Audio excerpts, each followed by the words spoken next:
Bienvenidos al módulo de contabilidad básica. En este espacio nosotros vamos a observar el contenido básico que debemos abordar para iniciar en el estudio de la contabilidad.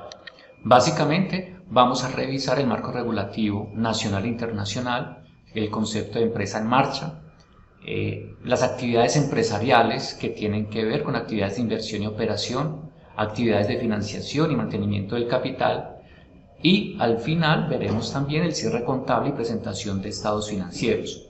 En estas 4 unidades que se recogen en este módulo se puede contemplar cuál será ese conocimiento básico que tenemos que tener o que tenemos que mantener para poder abordar el estudio de la contabilidad.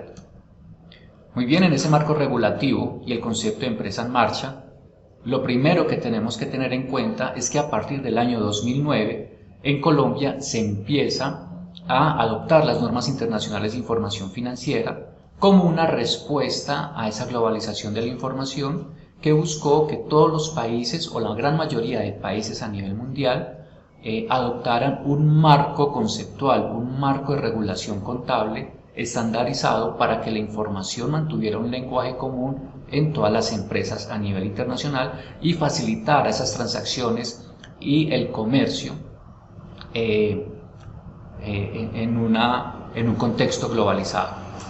En Colombia entonces surge con la Ley 1314 del 2009 la adopción de las normas internacionales de información financiera, con esa ley que es quizás la base fundamental de todo el marco regulativo que hasta hoy tenemos en Colombia respecto a la contabilidad, pues emiten un articulado sobre el cual ya se basa todo el contenido que en adelante tendrá que seguir los contadores públicos para el ejercicio de su profesión. Es a partir del año 2009 donde se empiezan a crear una serie de decretos reglamentarios para llevar a la práctica la Ley 1314. Y surge una gran cantidad de reglamentos, de decretos, con el fin de poder adoptar ese gran marco internacional de la contabilidad a la economía colombiana y al comercio colombiano. Encontramos entonces que a partir del 2012, 2013 y 2014 aparecen una gran cantidad de decretos tratando de dar respuesta a esas necesidades de información financiera que Colombia necesitaba para dar respuesta a la dinámica internacional.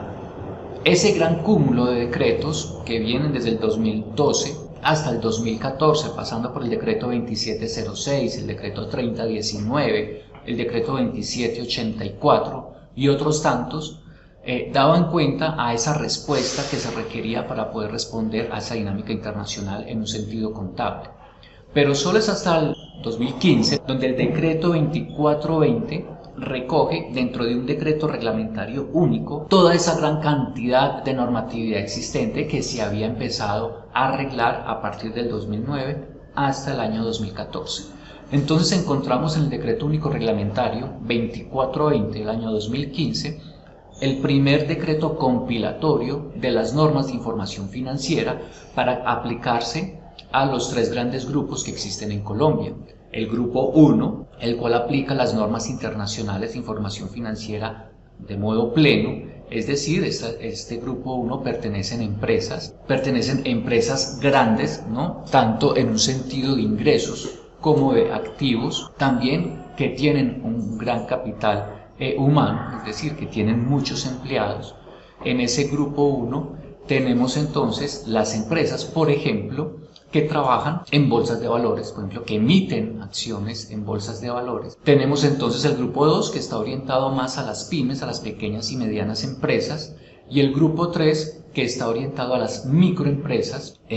Cada uno, ¿no?, tiene un marco regulativo independiente, específico, según las necesidades financieras colombianas. Esa división en esos 3 grandes grupos pues permite también que se creen algunas normas específicas para esos grupos dependiendo de su tamaño. Como les decía, el grupo 1 que tiene un tamaño de infraestructura considerable al tener un volumen de activos alto, pero también unos ingresos considerables y un patrimonio también. Y el grupo 2 que ya empieza entonces a ser empresas más pequeñas y medianas empresas según el reglamento nacional, y el grupo 3 con microempresas, que ya estamos hablando de pequeñas empresas con menos de 10 empleados, que tienen unos activos también menores. Entonces, entendiendo que esos grupos o esas empresas tienen dinámicas distintas, tienen necesidades distintas de información, pues entonces se segmentaron de esa manera y a cada grupo se le asignó un conjunto de normas internacionales para que sean aplicadas en su contabilidad. El decreto 2420 también ha tenido decretos que lo han modificado y lo han actualizado. Y de hecho, seguramente van a seguir apareciendo decretos dando cuenta de la dinámica internacional, pues tendrán que irse adaptando a la dinámica colombiana.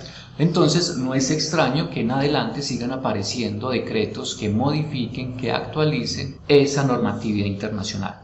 Por ahora, nosotros tenemos ese decreto único reglamentario, el 2420 del año 2015, como el gran marco normativo sobre la cual los tres grandes grupos empresariales en Colombia pueden basar sus decisiones y actividades contables. El decreto 2420, como decía hace un momento, también ha tenido modificaciones. Está el 2496 del 2015, allí también modificó ese decreto reglamentario 2420, el 2483 del 2018 actualiza los marcos técnicos de las NIF del grupo 1 y grupo 2, y el decreto 2270 del 2019 vuelve y hace una gran actualización específicamente en las normas que tiene que ver con el grupo 1, estamos hablando de grandes empresas. Y anexo al decreto 2420 del 2015 se anexan o se adhieren las normas internacionales de aseguramiento de la información.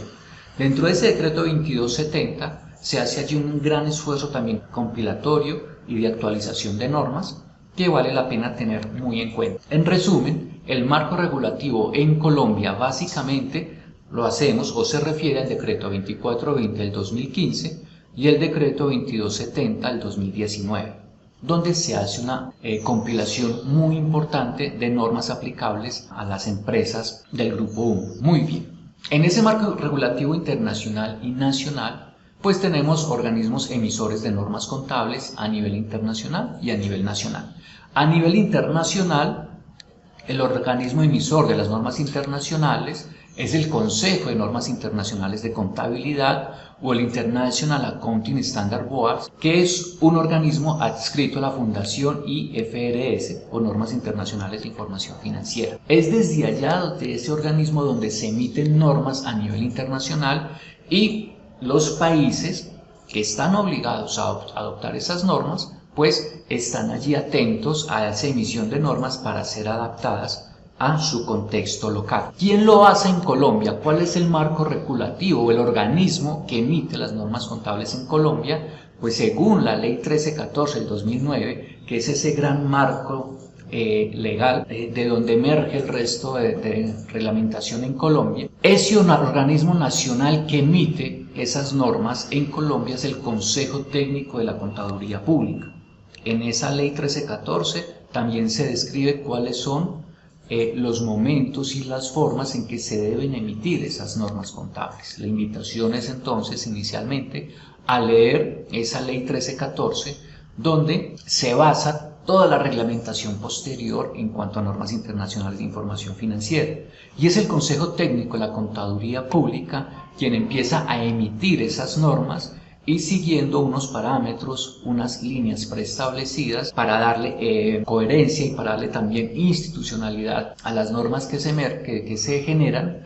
Ese Consejo Técnico pone a disposición del público esas normas, se reciben algunas observaciones, tanto de la DIAN, tanto de distintos contadores públicos, gremios especializados, quienes también pueden emitir sus conceptos sobre algunas normas, y el Consejo Técnico, pues ya revisando esos conceptos previos que se han encontrado o que se han recibido de esas normas, pues empiezan a hacer sus ajustes, los que consideran pertinentes, explicando el alcance de cada uno de ellos, y al final, después de ese proceso de socialización, se envían las normas para que éstas pasen a ser normas ya establecidas en Colombia. Ese sería como a grosso modo, ¿no?, la forma en que la norma internacional se emite.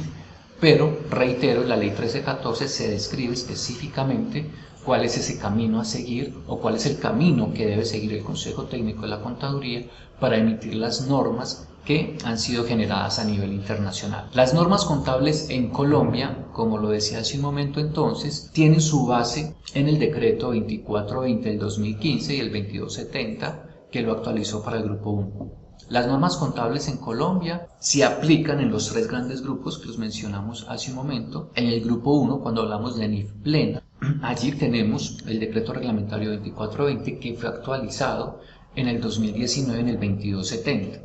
Pero entonces, ¿cuál es ese grupo normativo que debe cumplir el Grupo 1 de las NIF? Viene, por ejemplo, el anexo 1 del decreto 2420 del 2015, donde se reglamenta el marco técnico normativo para los preparadores de información financiera que conforman ese Grupo 1. Además hay un anexo técnico y también hay un anexo técnico para los preparadores de esa información financiera. Tenemos el anexo entonces compilatorio número 1 de las normas de información financieras del Grupo 1 y ya pasamos al decreto 2270 donde se actualiza ese anexo 1 y se actualiza el marco conceptual para la información financiera. Pero dentro de ese decreto 2270 siempre tenemos que tener en cuenta que hay tres anexos, ¿no? Está el anexo 1, el marco conceptual para la información financiera, está el anexo 4 sobre normas internacionales de aseguramiento de la información y está el anexo 6. Y en ese anexo 6 estamos hablando de estados financieros extraordinarios, por ejemplo, y estamos hablando de temas específicos. Por ejemplo, no solo se aborda el tema de estados financieros extraordinarios, sino que también se aborda el tema de libros de contabilidad. Y allí hay una reglamentación muy importante a tener en cuenta. Y tenemos la modificación a la NIF 16, que es el anexo técnico compilatorio y actualizado en el 2019. Y allí entonces se describe el alcance de esa actualización de la NIF 16 de propiedad, planta y equipo.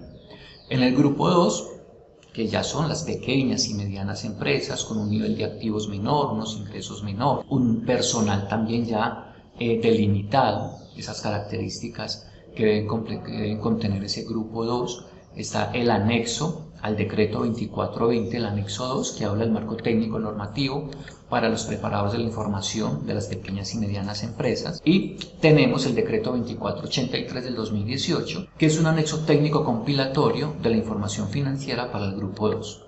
Entonces, dentro de las NIF hay que tener en cuenta decreto 2420, decreto 2483. Pero siempre, y hago énfasis en esto, la base legal o la base sobre la cual nos tenemos que basar para la aplicación de nuestras normas internacionales será el decreto 2420 del 2015 y estar muy atentos a esa revisión de los decretos que lo actualizan. En este caso, el decreto 2483. Para el grupo 2, que estamos hablando de una contabilidad simplificada, no ha tenido grandes modificaciones, no ha tenido actualizaciones. Ahora tenemos el decreto 2420 del 2015, que allí están compilando, allí se está uniendo los tres grandes grupos. Seguimos teniendo esa base normativa en el 2420 del 2015. Como para ir entrando en detalle, observen que hemos empezado desde unos conceptos generales, ley 1314, hemos mirado algunos decretos reglamentarios, y llegamos al decreto 2420, que como he dicho es la base normativa actual, y este decreto 2420 fue actualizado en el 2019, pero sigue siendo nuestra base normativa.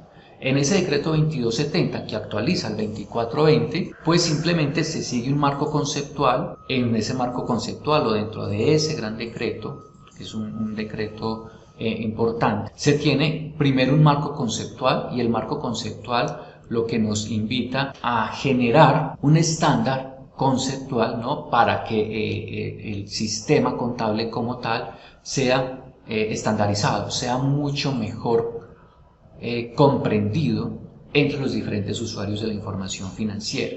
Ese marco conceptual pues tiene tres propósitos fundamentales. Uno es el de ayudar al Consejo de Normas Internacionales a desarrollar otras normas. Entonces, esos conceptos que están descritos, que están desarrollados y explicados dentro del marco conceptual, pues simplemente ayudan a quienes preparan la información o a quienes vayan a desarrollar esas normas a que lo hagan de una manera coherente. También permite asistir a los preparadores de la información para desarrollar las políticas contables y que esas políticas contables sean congruentes, ¿no?, dentro de todo ese marco normativo. También ayuda a todas las partes a comprender e interpretar las normas. En este sentido, la lectura, la comprensión y el análisis del marco conceptual, pues obviamente será una tarea obligada para los contadores públicos. Allí se desarrollan y se describen todos los conceptos básicos que vamos a encontrar en la aplicación de las normas internacionales de información financiera. Dentro de ese decreto, entonces, que inicia con un marco conceptual, se desarrollan 8 capítulos y ese decreto tiene en su capítulo 1 el objetivo de la información financiera de propósito general. También en el capítulo 2 habla las características cualitativas de la información financiera útil. Posteriormente describe los estados financieros y la entidad que informa. Los elementos de los estados financieros están desarrollados en el capítulo 4. El reconocimiento y baja en cuentas lo encontramos en el capítulo 5. El capítulo 6 se dedica a la medición y el capítulo 7 a la presentación e información a revelar.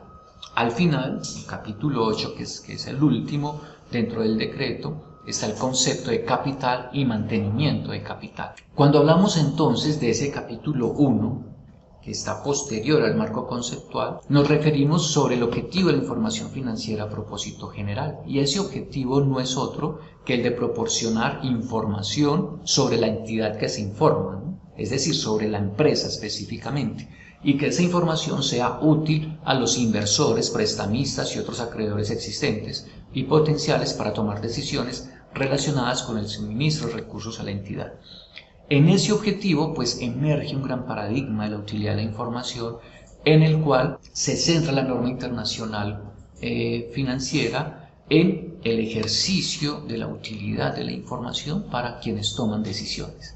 ¿Decisiones sobre qué? Sobre compra, venta o mantenimiento de patrimonio, instrumentos de deuda, sobre el suministro, cancelación de préstamos y otras formas de crédito, sobre el ejercicio del derecho a votar u otras formas de influir en las acciones de la gerencia.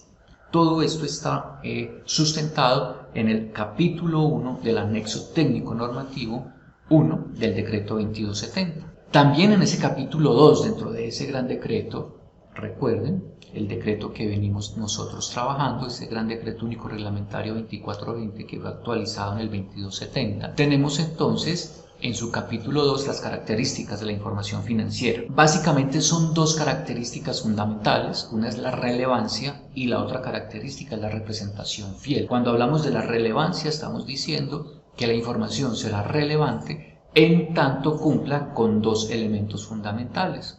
Uno, que tenga valor predictivo y otro, que tenga valor confirmatorio. Entonces la información será relevante si esa información me permite predecir en el futuro algunos comportamientos financieros, algunas tendencias, me pueda servir para la generación de presupuestos y de esa manera predecir en algún sentido un comportamiento futuro. Y tendrá valor confirmatorio cuando pueda yo, pasado el tiempo, confirmar esas predicciones. Eso es una información relevante. Por su parte, una representación fiel debe cumplir con 3 características básicamente: que sea completa, neutral y libre de error. La representación fiel no es otra cosa que la información represente lo que realmente pretende representar. Y en ese sentido, la información deberá ser completa, es decir, debemos garantizar que la información en nuestra contabilidad tenga todas las transacciones ocurridas durante el periodo específico que se pretende informar. Necesitamos que esa representación fiel sea neutra, es decir, que la información se ciña a los parámetros de la realidad y que el contador público o el preparador de la información la registre o la use con juicios de valor, con algunos elementos que puedan contaminar esa información que se está registrando o se está representando. En ese sentido, la información tiene que ser neutral, ¿no? La información que realmente ocurre en un periodo específico debe estar representada en nuestra contabilidad. Y tendrá que estar libre de error. Cuando hablamos de que la información esté libre de error, estamos hablando es que se debe minimizar lo más que se pueda la ocurrencia de errores. Hablar de información absolutamente libre de error puede ser una utopía, pero debe ser la tendencia, ¿no? Debe ser uno de los objetivos, que la información no posea errores. Esas características cualitativas de la información pues pueden mejorar si cumple con 4 características adicionales que se denominan características cualitativas de mejora. Esta es la comparabilidad, verificabilidad, oportunidad y comprensibilidad.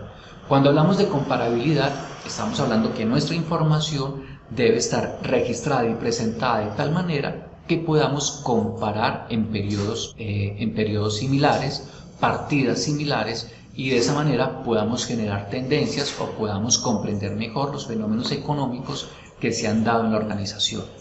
Cuando hablamos de que sea verificable, significa que nuestra información debe estar soportada en fuentes documentales. Es decir, que si yo en mi cuenta de bancos digo que al 30 del mes de cualquier año o cualquier mes, al 30 de cualquier mes, yo afirmo que en mi banco tengo 50 millones de pesos, pues que el extracto que el banco me certifica también coincide. O si yo hago un arqueo de caja y mi contabilidad dice que en caja tengo determinado valor, si yo hago la verificación física, pues que ese valor sea el real. Entonces, ese concepto de verificabilidad es bien importante porque toda la información que nosotros generamos está soportada, es real, es confiable. Es oportuna la información cuando se entrega rápidamente. Entre más rápido se reciba la información, más oportuna es, más útil es. Pero también puede ocurrir que esa información sea oportuna cuando con el paso de los años yo necesito devolverme a revisar algún registro, alguna transacción, porque apareció algún inconveniente que me exige esa revisión y pueda acceder a ella fácilmente y la información allí todavía esté. Entonces la oportunidad se refiere un poco es a responder a la necesidad inmediata del usuario de la información. Cuando hablamos de comprensibilidad, estamos hablando de la información financiera y contable debe ser comprensible para los diferentes usuarios que tengan un mínimo de conocimiento o un mínimo de familiarización con los elementos contables. No podríamos decir que sea comprensible para el total de la población porque habría que tener un conocimiento básico sobre la información que se genera, pero que para esos usuarios de la información sea comprensible en un lenguaje claro. Para que sea comprensible debe ser comparable, verificable y debe ser oportuno. Otro capítulo o otro de los elementos de nuestros decretos reglamentarios son los estados financieros y la entidad que informa, es decir, estados financieros y la empresa para la cual se están generando, y esos estados financieros no son otra cosa que un conjunto de reportes que deben dar cuenta de la realidad económica y financiera a una fecha determinada de la empresa de la cual se está informando, los cuales deben cumplir a cabalidad con las características cualitativas de la información financiera que acabamos de revisar. El objetivo principal, que está claramente expresado en el marco técnico normativo, es proporcionar información sobre activos, pasivos, patrimonio, ingresos y gastos de la empresa que está informando, que sea útil a los usuarios de los estados financieros para que estos puedan evaluar perspectivas de entrada de efectivos netas futuras, evaluar también la gestión de los recursos económicos de la entidad. Ese sería como el objetivo fundamental de nuestros estados financieros, los cuales en el capítulo 3 se definen como estados financieros de propósito general, el estado de situación financiera, el estado de resultados y estado de resultados integral, el estado de cambios en el patrimonio y el estado de flujos de efectivo. En la lista que se encuentra dentro de ese capítulo 3 del Decreto Único Reglamentario, aparecen las notas que incluyen un resumen de políticas contables significativas y otra información explicativa. Y aquí hay que ser muy claros, no es que las notas o las revelaciones sean un estado financiero independiente, no. Tanto notas como revelaciones de los estados financieros hacen parte integral de cada uno de los estados financieros.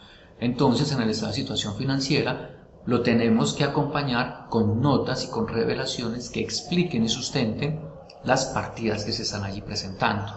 Un estado financiero, un estado de situación financiera sin explicación cualitativa que se representa en notas y revelaciones, pues será un estado de situación financiera incompleto o un estado financiero incompleto que no estará dando cuenta de la información o de la realidad empresarial.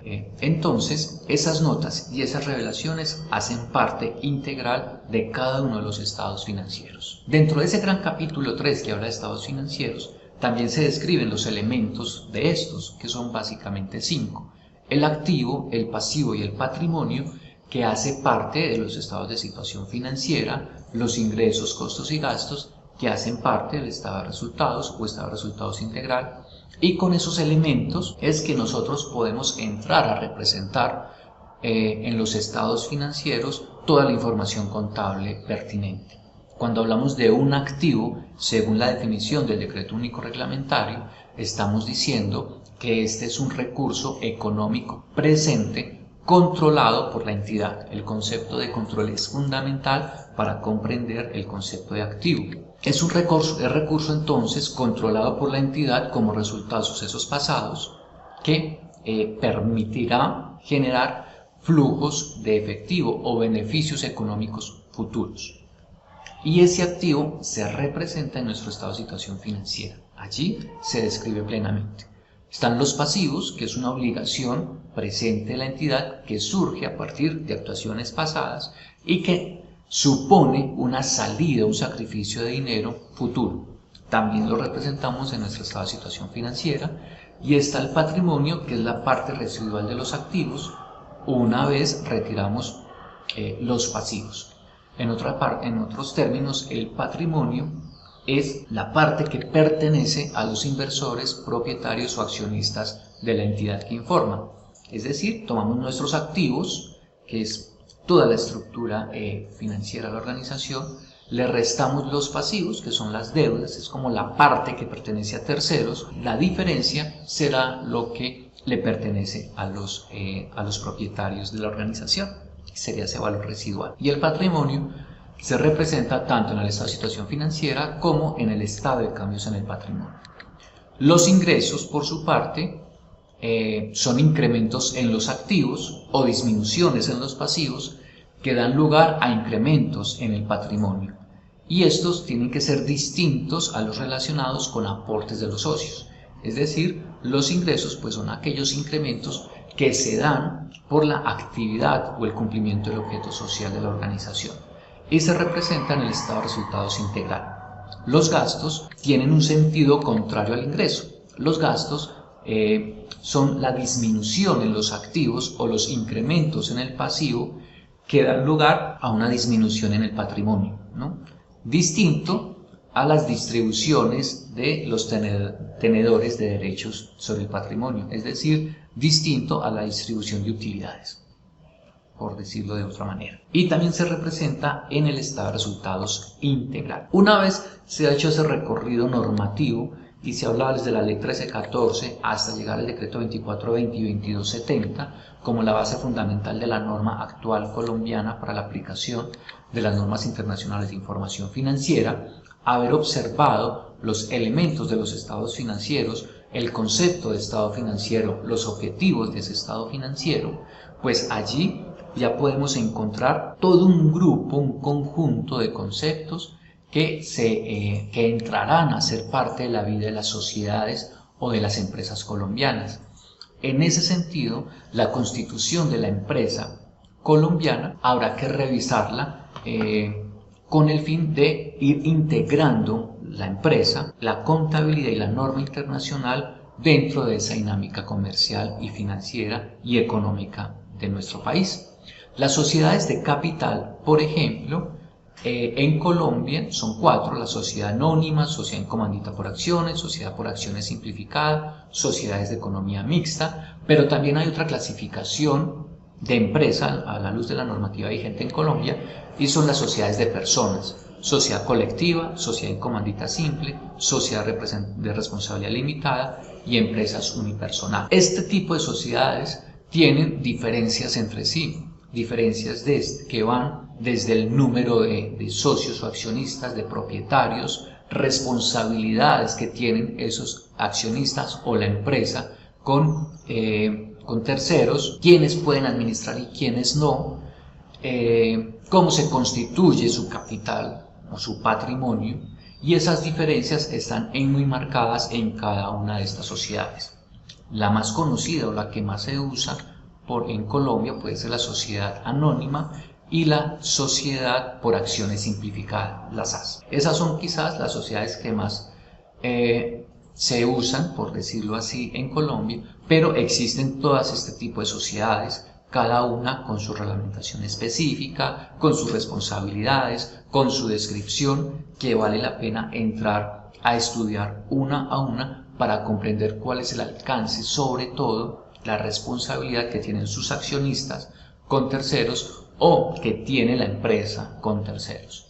Eso se describe dentro de cada una de este tipo de sociedades. Y estas sociedades, como empresa legalmente constituida, pues tienen unas obligaciones que están contempladas dentro del Código de Comercio de Colombia. Una de esas obligaciones son los libros de comercio. Todo comerciante, según los conceptos que se tengan dentro del Código de Comercio de Colombia, tendrá que llevar libros de comercio. Específicamente, nuestro Código de Comercio habla de dos libros: el libro de actas y acciones y el libro de registro de socios.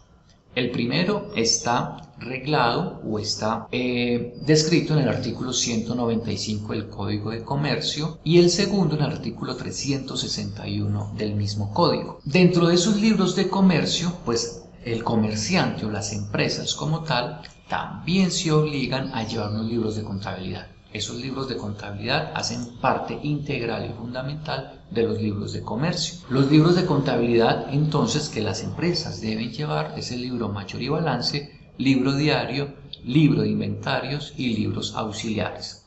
Esos libros de contabilidad lo que hacen es salvaguardar la información contable con un nivel de detalle distinto. Unos tienen un detalle mucho mayor, donde se registran en el software contable, se van registrando todas las actuaciones, todas las transacciones comerciales. Luego esas transacciones se resumen en saldos, que pasan a ser ya un libro mayor y balances, sobre el cual uno ya puede empezar a generar estados financieros. Pero también hay libros donde nosotros llevamos un control de nuestros activos, de nuestros inventarios, y hay otros libros donde llevamos un detalle pormenorizado de cada una de las actuaciones. Por ejemplo, nosotros podemos tener un software de nómina que nos genere solo la información que pertenece a nómina, y ese será nuestro libro auxiliar de nuestra cuenta de nómina en los estados financieros. En ese sentido, entonces, la información contable debe estar plenamente detallada, pero a su vez nos debe permitir llevar algún tipo de resumen que sintetice en un informe financiero final toda la estructura financiera de la organización en un periodo dado. Ese es el fin de nuestros libros de contabilidad y libros de comercio, que en últimas pasan a ser o a pertenecer a un mismo grupo normativo. Y finalmente, una vez ya tenemos esos conceptos contables básicos y a grosso modo, empezaríamos entonces o estaríamos en capacidad de tener un estado de situación financiera de apertura. Ese estado de situación financiera de apertura no es un estado financiero como tal, no está reglado, no está reglamentado como un estado financiero específico, pero es una herramienta fundamental para poder iniciar la vida comercial y económica de toda organización. Para iniciar la actividad contable en cualquier organización económica se debe comenzar con la presentación del estado de situación financiera de apertura. Ese ESFA, o el estado de situación financiera de apertura, pues apareció conceptualmente en el momento en que Colombia adopta la norma internacional y tenía que hacer un estado financiero que permitiera la transición entre la norma contable anterior al 2009 y la norma contable vigente, ¿no? O las normas internacionales de información financiera.